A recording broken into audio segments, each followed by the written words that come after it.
సరే మీరందరూ కూడా జర్నలిస్టులే బాస్.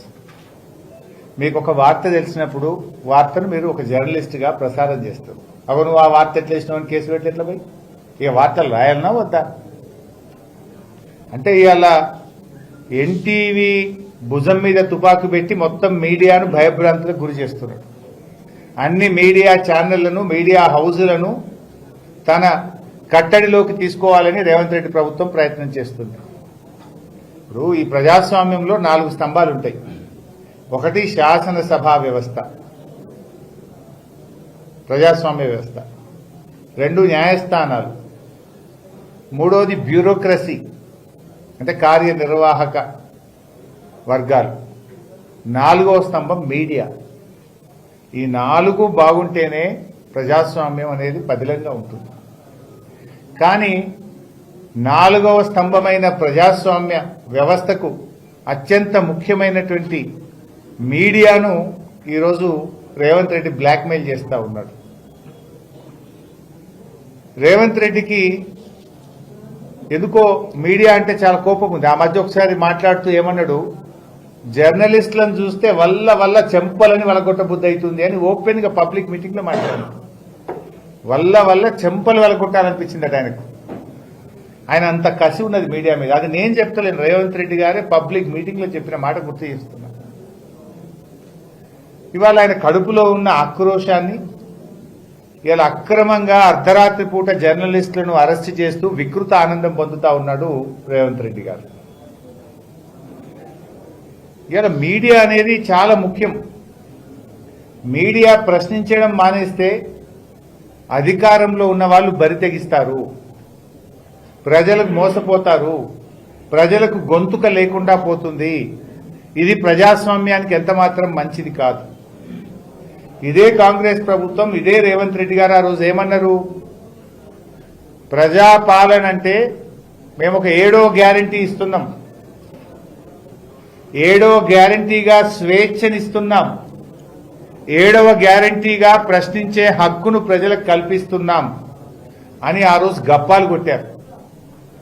మరి ఇలా అధికారంలోకి వచ్చిన మరుక్షణం నుంచే నియంతృత్వంగా వ్యవహరిస్తున్నారు, ఎమర్జెన్సీని తలపించే విధంగా వ్యవహరిస్తా ఉన్నారు. నిన్న అర్ధరాత్రి పూట జర్నలిస్టులను అరెస్ట్ చేయాల్సిన అవసరం ఏమొచ్చింది? ఆ జర్నలిస్టులు ఏమైనా తీవ్రవాదులా, టెర్రరిస్టులా, సంఘ విద్రోహ శక్తుల, బడా బడా బ్యాంకుల్ని లూటీ చేసినటువంటి ఆర్థిక ఉగ్రవాదుల? ఎందుకు అంత అర్ధరాత్రి పూట అరెస్ట్ చేసినావు?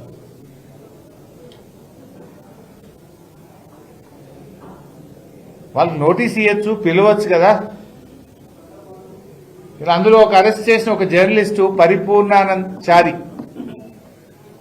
ఈ సంఘటన జరిగినప్పుడు 3 రోజులు శబరిమలలో ఉన్నాడు. ఆయన 3 రోజులు లీవ్లో ఉన్నాడు, శబరిమలలో ఉన్నాడు. ఈ విషయంతో సంబంధమే లేని చారిని అర్ధరాత్రి పోయి అరెస్ట్ చేసుకొచ్చేది. అంటే మీరు ఎంత నియంతృత్వంగా, ఎంత ఏకపక్షంగా చేస్తున్నారనడానికి ఉదాహరణ ఇది. వీళ్ళ మీద ఎస్సీ ఎస్టీ కేసు పెడదామని ఆలోచన చేసిండు. అరెస్టు చేసిన జర్నలిస్టులో సుధీర్ ఒక దళిత బిడ్డ. అంటే దళిత బిడ్డ మీదనే దళిత కేసు పెడతారండి, ఎస్సీ ఎస్టీ కేసు. ఆహా, ఏం ప్రజాస్వామ్యం రేవంత్ రెడ్డిని ఇది. నేను అడుగుతున్నా, ఇవాళ ఆ సజ్జనారు కాంగ్రెస్ కండువా కప్పుకో రాదాను, ఏం మాట్లాడుతున్నావు నువ్వు? మీ డీజీపీ నువ్వు, మీరు మీ కాకి బుక్ ఏం చెప్తున్నది? మేము చట్టాన్ని అమలు చేస్తున్నాం. మరి ఆనాడు కేటీఆర్ గారి మీద అడ్డగోలుగా మంత్రి సురేఖ మాట్లాడినాడు, నీ చట్టం ఏమైంది? ఆ రోజు కూడా బాధపడ్డది ఒక మహిళనే కదా. ఆ రోజు అడ్డమైన ఆరోపణలు చేస్తే మీరు కేసులు పెట్టకపోతే, మీ ప్రభుత్వం చర్యలు తీసుకోకపోతే కేటీఆర్ గారు ఆవిడ మీద సూట్ ఫైల్ చేసినారు. సురేఖ గారి మీద కేటీఆర్ గారు కేసు వేసినారు. ఏం కేసు అంటే మన డిఫమేషన్ సూట్ వేశారు కేటీఆర్ గారు. మరి ఆ రోజు మీకు కేసు ఎందుకు పెట్టలే? ఆ రోజు నీ చట్టం నిద్రపోయిందా సజ్జనార్? ఆ రోజు కాకి బుక్ పనిచేయలేదా సజ్జనార్? ఇవాళ ఒక మహిళ మీద అయిందని తెగ బాధపడుతున్నాం. మరి ఆ రోజు కూడా ఒక మహిళనే కదా, ఒక మంచి నాయకుడు, ఈ రాష్ట్రానికి పేరు తెచ్చిన నాయకుడు కేటీఆర్ గారి మీద అడ్డగోలుగా మాట్లాడితే మరి ఆ రోజు నీ చట్టం ఏం చేసింది? చట్టం చుట్టమైంది ఆ రోజు? ఈ రోజు ఎందుకు ఇంత అర్ధరాత్రి పూట చేస్తున్నారు?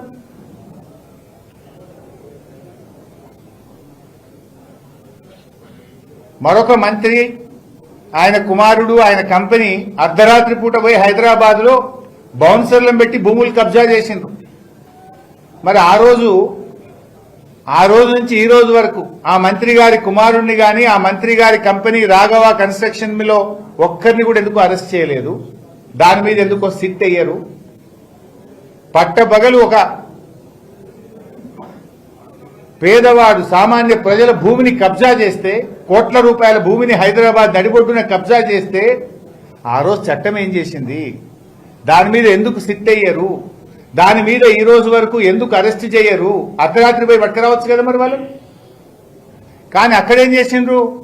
పాపం నిజాయితీగా వ్యవహరించిన ఒక సిఐ గారిని బదిలీ చేసింది 24 గంటల్లో. ఆయన పేరు ఏదో ఉండే, ఆ సిఐ గారిని బదిలీ చేసిండ్రు.